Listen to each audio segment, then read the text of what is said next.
What I'm about to show you is the intelligence community's most closely guarded secret. It's the story of how a machine designed to find the truth ended up aiding America's greatest traitor. Imagine the CIA's top agent, Aldrich Ames. He takes a polygraph test, and the machine declares him clean. At the very same time, he's selling the USSR the names of dozens of agents, condemning them to death. How? How did the truth machine become his greatest ally? In this video, we'll expose how. We won't just tell a story, we'll dissect the mechanics of the polygraph, we'll reveal the precise techniques Ames and other spies used to beat it, and we'll answer the crucial question: if it's pseudoscience, why do the CIA and FBI still spend millions on it? The answer will shock you. We'll even show you pages from a declassified KGB training manual on counteracting the polygraph, known in certain circles as the Langley Protocol. Who was the genius who invented this devilish device? What single, simple, physiological reaction, a battle between two branches of your autonomic nervous system, fight or flight, versus rest and digest, holds the key to defeating it? And what do the lie detector and Wonder Woman comics have in common? Meet William Marston, psychologist, inventor, and creator of Wonder Woman comics. Her lasso of truth was a direct nod to his primary invention. His idea was revolutionary in its simplicity. Lying causes stress, and stress triggers measurable physiological reactions: pulse, breathing, perspiration. In his Harvard lab, he noticed a direct correlation. As soon as someone lied, their systolic blood pressure would jump. For him, it was like finding a physical fingerprint of a lie. He believed he had created a window into the human soul. But he overlooked one crucial detail. The machine doesn't measure lies, it measures stress. And stress can be caused by anything: fear of the test itself, unpleasant memories, even simple discomfort. Imagine the polygraph as a smoke detector, not a fire detector. It screeches when it senses smoke, which is stress. But it has no idea what caused it: a real fire, i.e., a lie, or just burnt toast in the kitchen, i.e., fear of the test. This fundamental flaw is key to everything that follows. Despite its flaw, the polygraph became a pop culture phenomenon. Society bought into the dream of a truth machine. Police gained a powerful tool, not for finding lies, but for something else entirely. It became so popular that in 1938, Gillette even used William Marston and his lie detector in an advertisement to prove their blades provided the most comfortable shave. The truth machine was selling consumer goods. But to understand how to beat the machine, you first need to look under the hood. A sensor is attached to your chest, monitoring your breathing rhythm.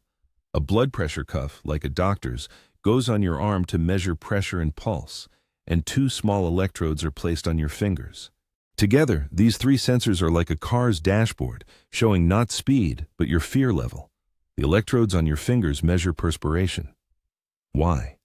It's an ancient fight-or-flight reflex. Sweaty palms helped our ancestors grip rocks or spears better during danger. The polygraph hacks into your primal brain. But the real magic isn't in the hardware. It's in the person asking the questions and their method. It's not just a random set of questions. It's an entire system developed in the 1940s by former police officer John Reed, known as the Reed Control Question Technique. First come neutral questions to establish your baseline. Is your name John? Then, the operator hits a sensitive spot with a question that almost any honest person will answer no to, but will feel a pang of guilt. Have you ever stolen anything from work, even a pen? Only after that comes the main, relevant question. Did you hand over secret documents to the KGB? And this is where it gets interesting. The system doesn't look for a spike on the main question. It looks for a difference. If your physiological reaction to the question about KGB documents is weaker than your reaction to the pen theft question, you're likely lying. The operator, in essence, creates a personal Richter scale of stress for you. The pen question is your personal 5-point earthquake. If the KGB documents question causes only a 3-point tremor, the system sounds the alarm. Your calmness betrays you. Right now, Recall the last time you told a lie, big or small. Did you feel your pulse quicken, your palms become sweaty? Now, recall a time you were unfairly accused of something. The sensations were the same, right? This is precisely where the polygraph breaks down. An honest person terrified of false accusation will show an off-the-charts stress level on the main question. The machine will, with high probability, label them a liar. Meanwhile, a cold-blooded liar will pass the test without a hitch. fMRI studies show that psychopaths have reduced activity in the amygdala, the brain's fear center. For them, a polygraph test is like listening to a weather forecast, zero emotional impact, and now we'll meet the most prominent of them. Aldrich Ames. Rick to his colleagues, head of the CIA's Soviet Counterintelligence Division. The man who was supposed to catch moles was the chief mole himself. His motivation was trivially simple: money. His cover was ingenious, the lie detector itself. Picture the scene, 1986. Ames, already working for the KGB, sits in the polygraph chair for a routine check. Everything is on the line. One wrong spike on the graph and his life is over. His handlers in Moscow gave him advice that sounded like a mockery. Make friends with the examiner. Ames didn't fight the system, he charmed it. He turned the interrogation into a confessional for a weary colleague, told jokes, complained about bureaucracy. This not only disarmed the operator, but also gave Ames himself the illusion of control, killing his own fear. And here was the result. The polygraph needles drew almost perfectly flat lines. Verdict: passed without reservations. At that moment, Ames realized he was invulnerable. The machine designed to catch him became his shield. That pass was followed by dozens of death sentences for CIA agents in the USSR. Now, put yourself in the operator's shoes. You're not facing some rookie, but Rick Ames, a veteran, a legend. You're subconsciously looking for evidence of his innocence, not guilt. This is a classic example of what Nobel laureate Daniel Kahneman calls confirmation bias. Our brains are lazy. They don't seek truth. They seek confirmation of what they already believe. And Ames gave him exactly what he wanted to see. He passed the tests again and again. 1991, same result, clean.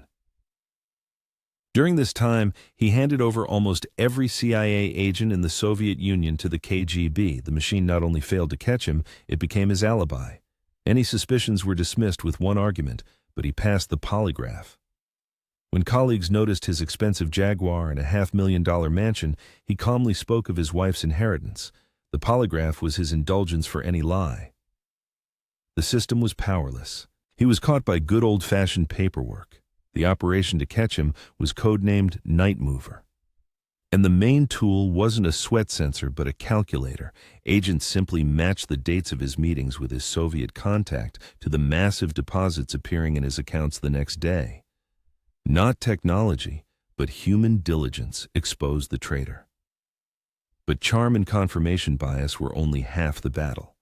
There were also specific physical tricks to fool the machine. And now, we'll break down 3 main protocols spies worldwide use to blind the polygraph. The main secret is that you don't try to be calm when you lie. Quite the opposite. Your task is to induce an artificial panic attack during harmless control questions. Your goal is to noise up the signal, to turn the clear melody of your reactions into chaotic white noise from which the operator cannot extract any useful information. You don't hide the lie. You drown it in an ocean of artificial stress. Protocol number 1, physical. The most famous trick is attack in the shoe, when the operator asks a control question like, "Have you ever taken a paperclip from work?" The agent discreetly presses down on a sharp object. Sudden pain is pure physiology. It causes a sharp spike in blood pressure and pulse. On the graph, it's an ideal stress peak that the operator will mistakenly take for a reaction to a lie. When the main question about treason is asked, the agent simply relaxes. But this is such a classic trick that modern polygraph chairs are packed with motion and pressure sensors. Any attempt to tense a sphincter muscle or bite their tongue to induce pain will be immediately noticed. The arms race continues. Protocol number 2, mental. It's far more elegant. No pain, no physical evidence. During a control question, you mentally replay the most terrifying or humiliating memory in your life. The brain reacts to imagined stress just as it does to real stress. Physiological responses go through the roof. For the main question, you simply count to 10 in your head. For example, to the question, have you ever lied to avoid trouble? The agent mentally visualizes in minute detail a car accident, screams, the smell of burning rubber. The brain doesn't distinguish between a real and imagined threat, and the instruments go off the charts. This is the pinnacle of psychological self-regulation. How difficult is this to execute? The TAC method is a difficulty of 3 out of 10, but the risk of being caught is high. The mental method is an 8 out of 10. It requires incredible discipline and months of training to conjure the desired emotion at will. This is precisely why intelligence agencies spend vast resources preparing their agents for this psychological duel. And finally, protocol number 3, chemical.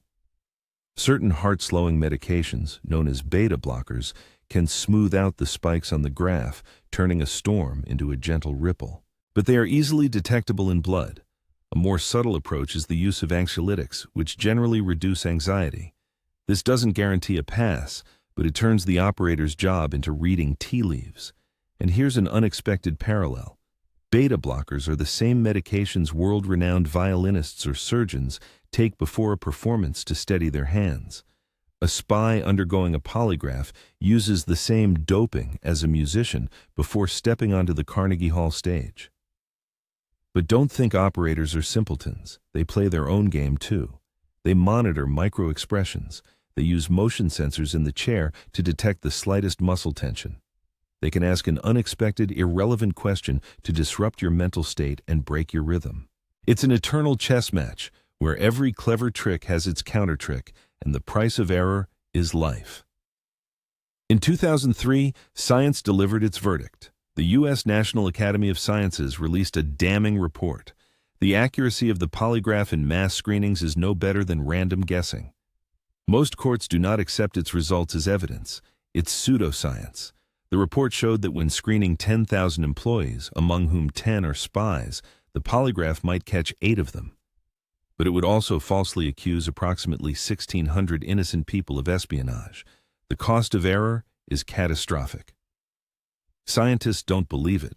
Courts don't believe it. Spies beat it. And yet, the U.S. government continues to conduct tens of thousands of tests annually. The answer lies not in technology, but in psychology.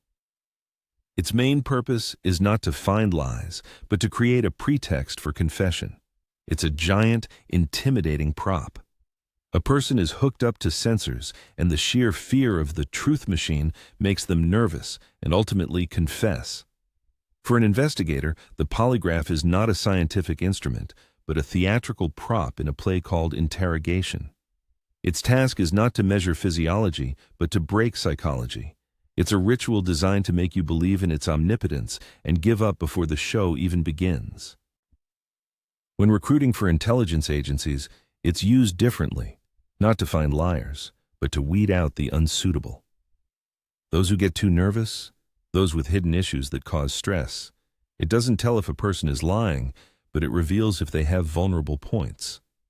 It's not a surgeon's scalpel, but a builder's sledgehammer. It cannot carefully excise a lie, but it can crack open a candidate's shell to see what cracks, hidden problems, addictions, debts lie within. Thus, William Marston's dream of a soul-reading machine was ultimately shattered. The polygraph turned out to be not a window into the soul, but a distorted mirror that reflects only our own fears and anxieties. It catches not lies, but emotions. And emotions, as we now know, can be controlled. From all of this, there are 3 main takeaways. First, never trust a machine that measures stress. Any such test measures emotions, not facts. Second, the key is always the human element. The success or failure of a polygraph depends 90% on the operator's skill and your psychological state. And third, the best lie detector is facts. The truth in Ames's case was revealed not by graphs on paper, but by American Express statements and a check for $540,000 cash purchase of a Jaguar. Perhaps the very idea of a machine that peers into your mind and delivers a guilty verdict was flawed from the start. Because it takes away our right not just to lie. It takes away our right to our own thoughts and fears. Now, a crucial question for you. After all you've learned, what is the polygraph for the modern world? Still a useful tool for investigators, or long outdated and dangerous quackery?